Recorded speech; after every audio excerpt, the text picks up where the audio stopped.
بسم اللہ الرحمن الرحیم اللہم صل علی محمد النبی الأمی وعلی آلہ وبارک وسلم بلغ العلا بکمالہ کشف الدجا بجمالہ حسنت جمیع خصالہ صلو علیہ وآلہ۔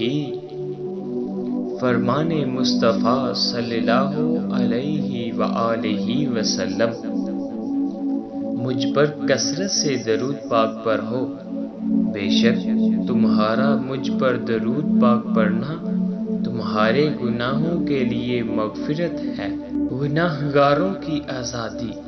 فرمان مصطفیٰ صلی اللہ علیہ وآلہ وسلم، اللہ عز و جل ماہ رمضان میں روزانہ افطار کے وقت 10 لاکھ ایسے گناہ گاروں کو جہنم سے آزاد فرماتا ہے جن پر گناہوں کی وجہ سے جہنم واجب ہو چکا تھا۔